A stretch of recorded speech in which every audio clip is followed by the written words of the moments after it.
आज हम पॉलिटी का एक और टॉपिक कंप्लीट करने वाले हैं आज की वीडियो में, दैट इज़ अमेंडमेंट्स। तो रिसेंटली जितने भी अमेंडमेंट किए गए हैं उनको देखेंगे, साथ ही कुछ इंपॉर्टेंट स्टार्टिंग से लेकर सभी अमेंडमेंट को इम्पॉर्टेंट को देखेंगे, ठीक है। और क्वेश्चन के थ्रू भी हम काफ़ी सारी चीज़ें कवर करेंगे, तो वीडियो एंड तक ज़रूर देखिएगा। स्टार्ट करते हैं। सबसे पहले कुछ की फैक्ट्स देखें कॉन्स्टिट्यूशन के बारे में। तो कॉन्स्टिट्यूशन कब अडॉप्ट किया गया था? 26 नवंबर 1949 को। कॉन्स्टिट्यूशन फोर्स में कब आया था? तो 26 जनवरी 1950। 26 जनवरी को ही हम गणतंत्र दिवस मनाते हैं और 26 नवंबर को हम संविधान दिवस मनाते हैं। फिर उसके बाद प्रियम्बल जो हमारी है, प्रस्तावना है, जो कॉन्स्टिट्यूशन में सबसे पहला पार्ट है। पार्ट इन द सेंस कि संविधान में सबसे पहली चीज़ जो मेंशन की हुई है वो प्रस्तावना है, राइट। तो प्रियम्बल कब पास की गई थी? 22 जनवरी 1947 को, 1947 को। फिर नेशनल फ्लैग हमारा ये अडॉप्ट किया गया था 22 जुलाई 1947 को। नेशनल सॉन्ग जो कि है वंदे मातरम, इसको अडॉप्ट किया गया था 24 जनवरी 1950 को। और नेशनल एंथम जो कि है जन गण मन, इसको अडॉप्ट किया गया था 24 जनवरी 1950। ठीक है, ये हो गई कुछ बेसिक चीज़ें। अब आगे चलते हैं, रिसेंट के अमेंडमेंट्स देखते हैं जो किए गए हैं। 5 अमेंडमेंट हैं जो बहुत इंपॉर्टेंट हैं और रिसेंटली किए गए हैं। सबसे पहले है 101 101 कॉन्स्टिट्यूशनल अमेंडमेंट एक्ट 2016 का है ये, और इसके थ्रू जीएसटी को शामिल किया गया था, जीएसटी को लागू किया गया था। नेक्स्ट हम बात करें 103 कॉन्स्टिट्यूशनल अमेंडमेंट एक्ट जो कि 2019 में आया था। 102 कहाँ गायब हो गया, तो उसके बारे में हम थोड़ी देर बाद बात करेंगे। ठीक है, तो 103 ये जो संवैधानिक संशोधन था, इसके थ्रू रिजर्वेशन दिया गया था फॉर इकोनॉमिकली वीकर सेक्शन को। जो हम अब EWS कोटा देखते हैं ना, वो शामिल किया गया था 103 संवैधानिक संशोधन के जरिए। इसके थ्रू क्या किया गया था? सेंट्रल गवर्नमेंट और प्राइवेट एजुकेशनल इंस्टीट्यूशन और साथ ही में सेंट्रल गवर्नमेंट की जो जॉब्स हैं उनमें 10% रिजर्वेशन टू EWS ये दिया गया है। किस कौन से अनुच्छेद को आधार बनाकर ये संशोधन किया गया था? तो ये है आर्टिकल 46। आर्टिकल 46 जो कि एक DPSP है, इसमें कहा गया है कि government should protect the educational and economic interest of weaker section. तो इस तरह से आर्टिकल 46 को आधार बनाकर ये जो संवैधानिक संशोधन है किया गया था। और कौन कौन से अनुच्छेद हैं जो ये शामिल करता है या इसके थ्रू संविधान में क्या शामिल किया गया है? तो ये ऐड करता है आर्टिकल 15 के, आर्टिकल 15 के अंदर क्लॉज 6 और 16, आर्टिकल 16 का क्लॉज 6 ये ऐड करता है। आर्टिकल 15 का क्लॉज 6 ये एजुकेशन में रिजर्वेशन की बात करता है और 16 का क्लॉज 6 ये एम्प्लॉयमेंट में रिजर्वेशन की बात करता है। ठीक है, तो ये सभी इंपॉर्टेंट चीज़ें थी अबाउट 103 संवैधानिक संशोधन के बारे में। अभी आगे चलते हैं 104। तो 104th कॉन्स्टिट्यूशनल अमेंडमेंट एक्ट ये 2019 का है। ठीक है, इसके थ्रू क्या किया गया था? तो इसके थ्रू लोकसभा और स्टेट लेजिस्लेटिव असेंबली में SC/STs के लिए जो रिजर्वेशन दिया जाता है उसको 10 सालों के लिए एक्सटेंड कर दिया गया था, 10 सालों के लिए और बढ़ा दिया गया था। अब कब तक बढ़ाया गया है? तो 25 जनवरी 2030 तक ये बढ़ा दिया गया है। और साथ ही में एक और चीज़ की गई है, जो एंग्लो इंडियन को रिजर्वेशन दिया जाता था लोकसभा में, उसको अबॉलिश कर दिया गया, उसको ख़त्म कर दिया गया है। और अगर बात करें कि reservation for SC/STs in Lok Sabha and state legislative assembly ये कौन से आर्टिकल के अंदर है, तो 334 का क्लॉज A। ठीक है, अभी ये चीज़ें जो ये सारे दिए गए हैं ना, बस एक बार इनको देख लीजिए, बहुत ज़्यादा इंपॉर्टेंट नहीं है। ये जो एक्सटेंशन है ना अगले 10 सालों के लिए, ये इतने सारे जो अमेंडमेंट्स आए हैं इनके ज़रिए एक्सटेंशन होता रहा है। सबसे पहले 8वां जो संशोधन हुआ था, 8th अमेंडमेंट 1959 में, उसके थ्रू एक्सटेंड किया गया था 10 सालों के लिए। फिर 23rd अमेंडमेंट 1969 का, 45th अमेंडमेंट 1979 का, 62nd अमेंडमेंट 1989 का, 79th अमेंडमेंट 1999 का और 95th अमेंडमेंट 2009 का। और 2009 के बाद अब 2019 में 104th अमेंडमेंट। ये सारे संशोधन हुए हैं अगले 10-10 सालों के लिए SC/STs के लिए रिजर्वेशन बढ़ाने के लिए इन Lok Sabha and state legislative assembly. ठीक है, ये सभी याद रखने इतने इंपॉर्टेंट नहीं है, बस मैंने मेंशन कर दिया है कि आपको एक आइडिया होना चाहिए। ठीक है, अभी हम बात कर लेते हैं 102 और 105। ये दोनों एक साथ मैंने इसलिए रखे हैं क्योंकि ये दोनों ही एक दूसरे से कनेक्टेड हैं। तो 102 102nd कॉन्स्टिट्यूशनल अमेंडमेंट एक्ट ये 2018 का है। ठीक है, और इसके ज़रिए क्या किया गया था, आर्टिकल 338 बी के अंतर्गत national commission for backward classes को शामिल किया गया था। और जैसे हमने लास्ट जो आर्टिकल्स की वीडियो की थी उसमें भी ये चीज़ मेंशन की थी मैंने, 338 जो है नेशनल कमीशन फॉर एससी है, 338 ए नेशनल कमीशन फॉर एसटी है, और 338 बी अब ये हो गया है national commission for backward classes. ठीक है, तो इसको 102 संवैधानिक संशोधन एक्ट 2018 के जरिए शामिल किया गया है। और 105वां संवैधानिक संशोधन एक्ट 2021 में आया था। ये क्या करता है, तो ये कुछ प्रोविजन जो 102 में शामिल किए गए थे, 102 संशोधन में, उसको अमेंड करता है। कैसे अमेंड करता है कि बैकवर्ड क्लासेस जो इनके लिए नेशनल कमीशन बनाया गया है ना, अभी लिस्ट भी एक ज़रूरी है, स्टेट लिस्ट होती है सभी की कि कौन बैकवर्ड क्लासेस की कैटेगरी में आते हैं। तो ये जो लिस्ट मेंटेन करनी होती है ना, पहले क्या होता था कि सिर्फ प्रेसिडेंट ये लिस्ट को मेंटेन कर सकता था गवर्नर से डिस्कस करके, लेकिन ये जो 105वां संवैधानिक संशोधन किया गया है, इसके थ्रू स्टेट्स को ये पावर दे दी गई है कि वो अपनी state list of backward classes maintain कर सकते हैं। ठीक है, तो ये थोड़ा सा चेंज किया गया था, तो 102 और 105 ये हो गए हमारे रिसेंट अमेंडमेंट्स, इंपॉर्टेंट है, याद रखिएगा सभी। अब हम आ जाते हैं अपने क्वेश्चंस पर। तो पहला प्रश्न है हमारे सामने, संविधान का कौन सा भाग संविधान में संशोधन और उसकी प्रक्रिया से संबंधित है। तो क्योंकि हम संशोधनों की बात कर रहे हैं, तो सबसे पहले जानना जरूरी है कि संविधान का कौन सा भाग है जो संशोधन की बात करता है। तो ये है पार्ट 20, और पार्ट 20 के अंतर्गत केवल एक आर्टिकल है जो कि है 368, 368। ये बात करता है संविधान में संशोधन और उसकी प्रक्रिया की। नेक्स्ट पर आते हैं, भारत में प्रशासनिक न्यायाधिकरणों की स्थापना के लिए कौन सा संवैधानिक संशोधन प्रदान किया गया है। एडमिनिस्ट्रेटिव ट्रिब्यूनल्स के लिए कौन सा संशोधन किया गया था, तो ये था 42nd अमेंडमेंट, जिसके थ्रू एडमिनिस्ट्रेटिव ट्रिब्यूनल्स बनाए जा सकते हैं, ये कहा गया था। ठीक है, जीएसटी को किस संविधान संशोधन के जरिए शामिल किया गया था, तो हम देख चुके हैं 101, ऑप्शन नंबर ए इसका हो जाएगा करेक्ट। और फिर एक इम्पॉर्टेंट चीज़ है कि कब फोर्स में आया था जीएसटी, 1 जुलाई 2017 को, डेट भी याद है तो आप याद रखिएगा। भारत में वस्तु और सेवा कर कब लागू किया गया था, तो हम देख ही लिया है हमने अभी, 1 जुलाई 2017 को लागू किया गया था। नेक्स्ट क्वेश्चन है, भारत के संविधान का 52वां संशोधन सबसे निकट किससे संबंधित है। तो ये जो 4 ऑप्शन दिए हैं इसमें सबसे निकट संबंधित है एंटी डिफेक्शन लॉ से। तो 52वां जो संविधान संशोधन है ये एंटी डिफेक्शन लॉ की बात करता है, और कब ये आया था, कब किया गया था, 1985 में। ठीक है, और ये जो संशोधन किया गया था इसके तहत संविधान में 10वीं अनुसूची जोड़ी गई थी, शेड्यूल 10 संविधान में ऐड किया गया था। 74वें संविधान संशोधन अधिनियम ने किस भाग को जोड़कर नगर पालिकाओं को संवैधानिक मान्यता प्रदान की। तो 73rd और 74th ये रिलेटेड हैं पंचायत और नगर पालिका से, राइट। तो इसके तहत पंचायत के लिए पार्ट 9 ऐड किया गया था और नगर पालिकाओं के लिए पार्ट 9A ऐड किया गया था। तो ऑप्शन हो जाएगा ए। निम्नलिखित में से किस संशोधन ने मतदान की आयु को 21 से घटाकर 18 वर्ष कर दिया। तो 21 से हटाकर 18 वर्ष वोटिंग एज जो है वो कम की गई थी 61st अमेंडमेंट के जरिए, और ये कब आया था, 1898 में। आप यहाँ डिस्क्रिप्शन में देख सकते हैं 61st कॉन्स्टिट्यूशनल अमेंडमेंट ये इनेक्ट किया गया था 1989 में। इसने वोटिंग एज को कम किया, 21 से 18 किया, और इस अमेंडमेंट के जरिए आर्टिकल 326 को अमेंड किया गया था। 324 जो है इलेक्शन कमीशन ऑफ इंडिया के बारे में है, राइट, और 326 हमारे वोटिंग राइट के बारे में बात करता है।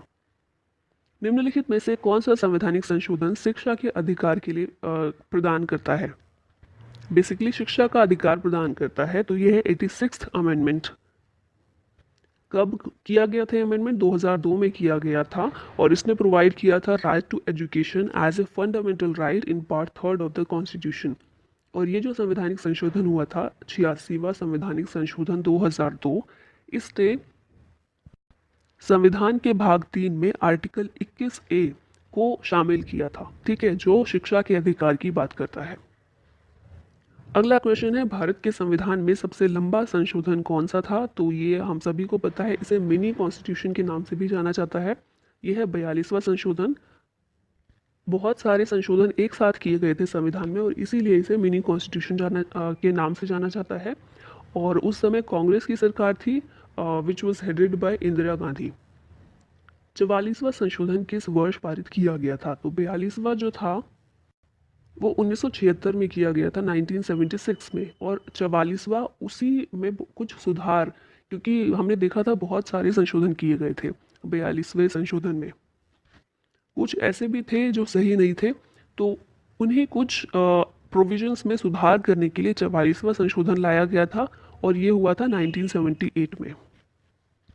और डिस्क्रिप्शन में आप देख सकते हैं यही लिखा हुआ है कि पर्पस था इस अमेंडमेंट का to nullify some of the provisions introduced by the 42nd amendment act 1976। अच्छा, अब है 24वां संशोधन। ये किससे संबंधित है? तो ये संबंधित है फंडामेंटल राइट से। और किस तरह से? तो ये जो संशोधन किया गया था सरकार ने इसलिए किया था, और सरकार ने किया था बेसिकली, पार्लियामेंट ने किया था, और इसलिए किया था कि सरकार को संशोधन से रिलेटेड सारी पावर्स दे दी जाए। और इस संशोधन में कहा गया था कि पार्लियामेंट के पास असीमित शक्ति है कि वो किसी भी पार्ट को इंक्लूडिंग फंडामेंटल राइट्स अमेंड कर सकती है। अच्छा, अगर आप अलाउ करें तो इसके लिए भी एक स्टोरी के थ्रू आप इसको समझ सकते हैं। स्टोरी भी नहीं पर नंबर ऑफ इवेंट्स हैं कि कैसे ये जो चीज़ें बिल्डअप हुई और इसके बाद हम आगे कहाँ पहुँचे। तो मैं वर्बली बता देती हूँ एक बार, जिन लोगों को सुनना है वो सुन सकते हैं, वरना आप स्किप कर सकते हैं ये वाला पार्ट। तो सबसे पहले आता है शंकरी प्रसाद केस 1951। आपने कुछ केसेस के बारे में सुना होगा जो इम्पोर्टेंट है, जैसे कि गोलकनाथ केस है, केशवानंद भारती केस है। तो उसी क्रम में हम बात कर रहे हैं कि संसद के पास कितनी शक्ति है कि वो फंडामेंटल राइट्स को कहाँ तक अमेंड कर सकते हैं। तो सबसे पहले शंकरी प्रसाद केस आता है 1951 में। और 1951 1950 में तो हमारा संविधान ही लागू हुआ था, राइट। 1951 में एक केस आता है। क्यों आता है? क्योंकि 1951 में ही एक अमेंडमेंट किया गया था, पहला संवैधानिक संशोधन, फर्स्ट अमेंडमेंट किया गया था। और इस अमेंडमेंट में क्या किया गया था कि संपत्ति का अधिकार जो हमारा है ना, उसमें कुछ कटौती कर दी गई थी। बेसिकली एक 9वीं अनुसूची बना दी गई और ये कहा गया कि इस अनुसूची में जो भी टॉपिक्स डाल दिए जाएंगे उन पर सुप्रीम कोर्ट भी कुछ बात नहीं कर सकती है, ठीक है, रिव्यू नहीं कर सकती है। और जो भी टॉपिक्स थे वो बेसिकली भूमि सुधार से रिलेटेड ही थे, ठीक है। तो इस तरह से संपत्ति के अधिकार में कुछ कटौती की गई थी इस संशोधन के जरिए। तो 1951 का ये जो शंकरी प्रसाद केस आया था, इसमें ये कहा गया, इस संशोधन को चुनौती दी गई और ये कहा गया कि क्या सरकार के पास या पार्लियामेंट के पास इतनी पावर है कि वो हमारे मौलिक अधिकारों में संशोधन कर सके या मौलिक अधिकारों में कटौती कर सके। तो इस केस में सुप्रीम कोर्ट का जो जजमेंट आया उसमें कहा गया कि संसद मौलिक अधिकारों में बदलाव कर सकती है, ठीक है। तो यहाँ पर मौलिक अधिकारों से ज़्यादा पावर दे दी गई संसद को। अब इसके बाद क्या होता है? फिर नेक्स्ट केस हमारे सामने आता है गोलकनाथ केस 1967 में। अब ये केस क्यों आता है? एक और संशोधन हुआ था, 17वां संशोधन 1964 में, ठीक है। अब इस संशोधन में क्या कहा गया? ये भी भू अधिग्रहण से संबंधित था कि अगर सरकार को पब्लिक इंफ्रा डेवलप करने के लिए या किसी भी काम के लिए अगर भूमि अधिग्रहण करना है, लैंड एक्विजिशन करना है, तो उसके लिए सरकार कैसे कर सकती है।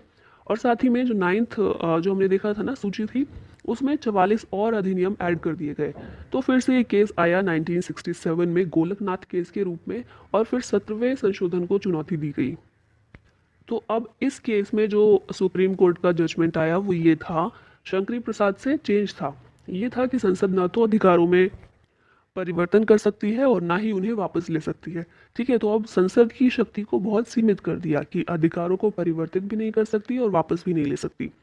अब इसके बाद क्या होता है? अब क्योंकि गवर्नमेंट की पावर तो सीमित हो गई है, तो उन्हें वो पावर वापस चाहिए। और पावर वापस पाने का तरीका क्या होता है?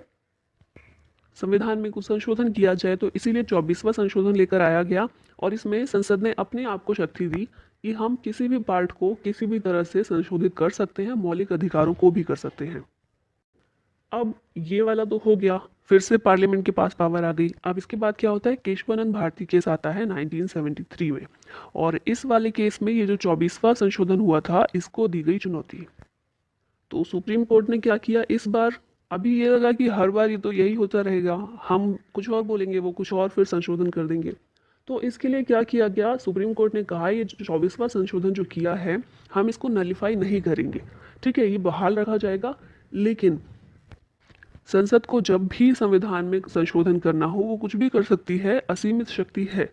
लेकिन उनको एक बार सोचना पड़ेगा बेसिक स्ट्रक्चर के बारे में। तो बेसिक स्ट्रक्चर का जो कॉन्सेप्ट आया, संविधान की मूल संरचना, वो इसी से आया। ठीक है, कि बेसिक स्ट्रक्चर का आपको ध्यान रखना पड़ेगा, उसमें कोई चेंजेस नहीं होने चाहिए, बाकी आप कुछ भी चेंज करो।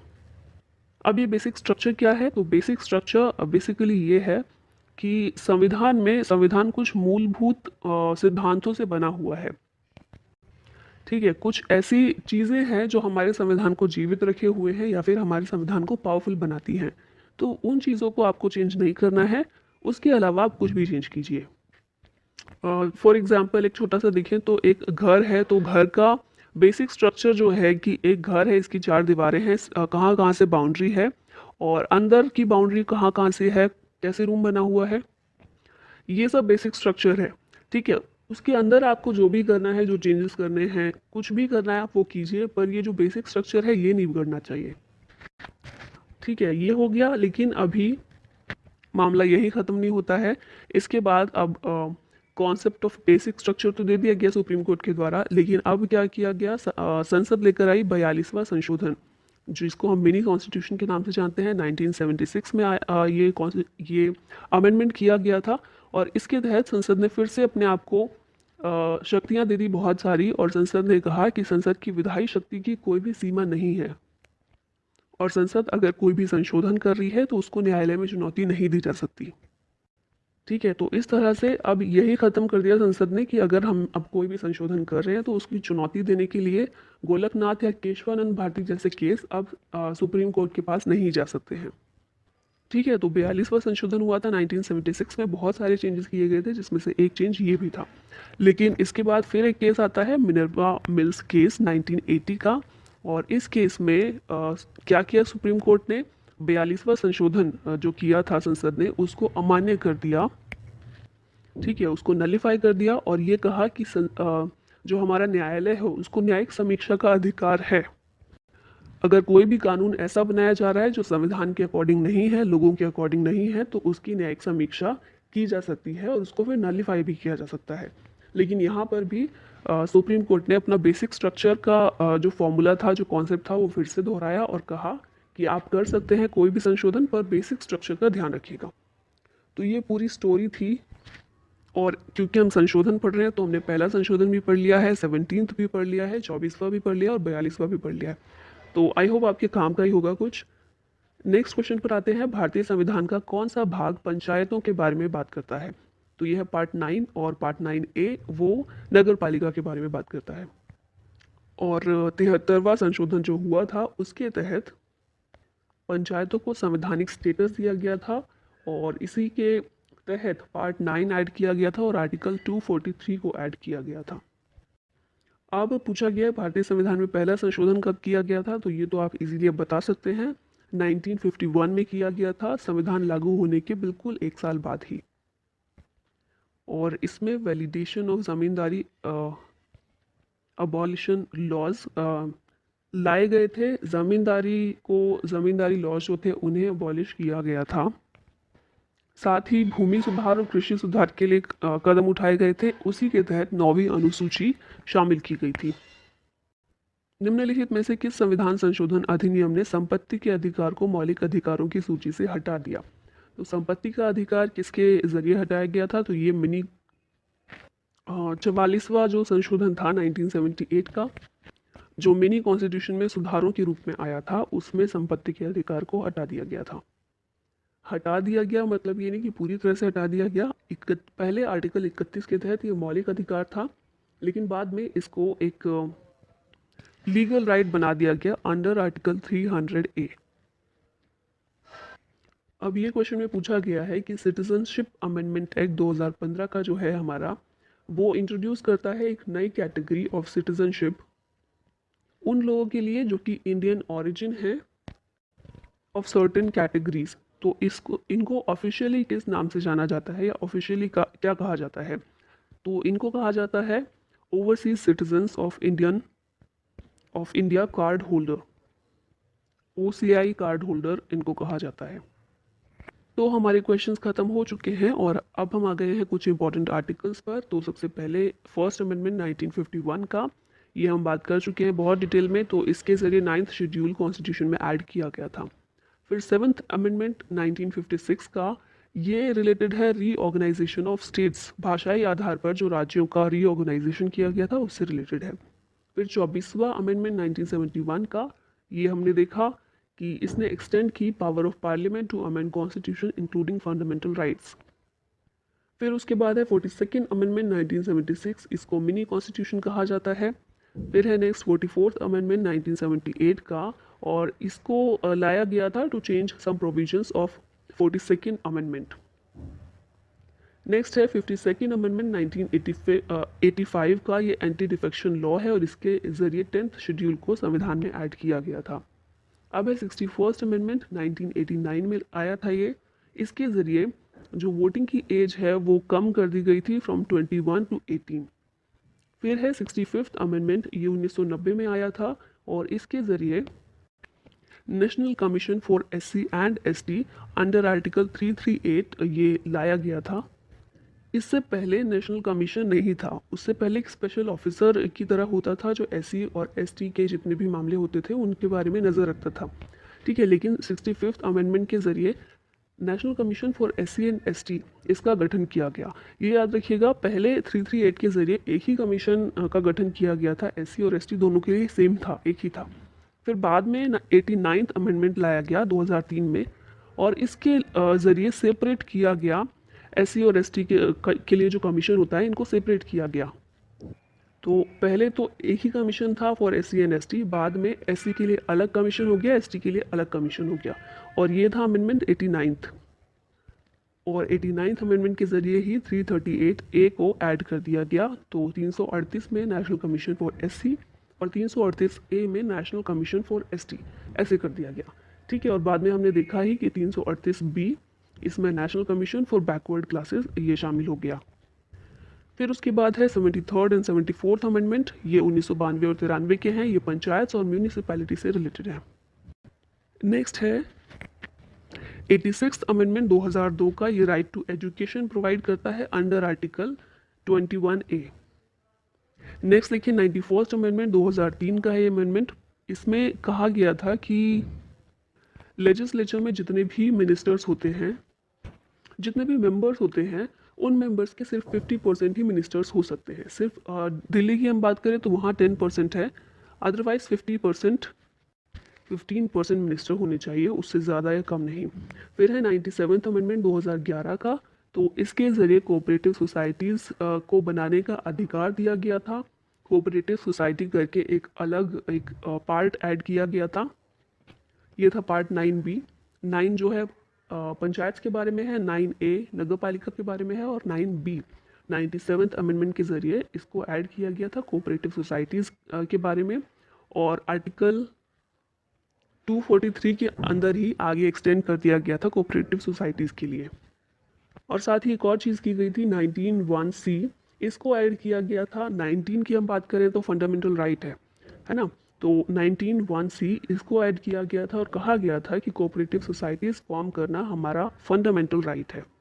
अब इसके बाद देखिए 99th अमेंडमेंट 2014 में ये किया गया था, और इसके तहत NJAC national judicial appointments commission की स्थापना की गई थी। हालांकि क्योंकि ये संशोधन हुआ था तो हम बात करें, वरना क्या हुआ था 2015 में सर्वोच्च न्यायालय ने ये संशोधन को असंवैधानिक और रद्द कर दिया था। इसका भी बेसिकली एक स्टोरी सी ही है कि इवेंट्स के बाद इवेंट्स होते गए कि सुप्रीम कोर्ट में जो जजेस हैं उनकी नियुक्ति कौन करेगा और कैसे की जाएगी। तो उसी के तहत ये एक अमेंडमेंट था जिसके तहत NJAC को स्टेब्लिश किया गया था, लेकिन इसको रद्द करके जो पहले से चली आ रही कोलेजियम प्रणाली थी उसी को लागू कर दिया गया था, ठीक है। फिर हम आते हैं 100th अमेंडमेंट, 100वां संशोधन 2015 में किया गया था, और ये किस लिए था, तो इसके तहत लैंड एक्सचेंज किया गया था बिटवीन इंडिया एंड बांग्लादेश, ठीक है। अब एक इम्पॉर्टेंट चीज़ है, मैंने यहाँ कंपाइल कर दिया सबको। जो हमारे संविधान में लैंग्वेजेस हैं, स्टार्टिंग में कितनी थी? 14 थी। अभी कितनी है? 22 है। तो 14 से 22 तक हम कैसे पहुँचे, कितने संशोधनों के ज़रिए, वो एक बार देख लेते हैं। तो इसके लिए सबसे पहला जो लैंग्वेजेस के लिए हुआ था, 21st अमेंडमेंट 1967 का था। इसके तहत 8th शेड्यूल में सिंधी लैंग्वेज को ऐड किया गया था एज 15th लैंग्वेज। ठीक है। लैंग्वेजेस कौन से शेड्यूल में दी गई हैं? 8वें में, ये भी याद रखिएगा। तो पहला संशोधन हो गया 21st, सेकेंड जो हुआ था 71st हुआ था 1992 में। इसके तहत कोंकणी, मणिपुरी और नेपाली, ये 3 लैंग्वेजेस ऐड की गई थी, 16, 17 और 18। ठीक है, तो अभी हो गई 18 लैंग्वेजेस। अब इसके बाद आया 92nd अमेंडमेंट, 2003 में हुआ था ये। इसके तहत बोडो, डोगरी, मैथिली और संथाली, इन लैंग्वेजेस को ऐड किया गया था 8वीं अनुसूची में, 8वें शेड्यूल में। और इसी के साथ 19, 20, 21 और 22, तो आज हमारे पास कुल 22 लैंग्वेजेस हैं। और इस तरह से ये 22 हुई हैं, ये सभी को याद रखिएगा।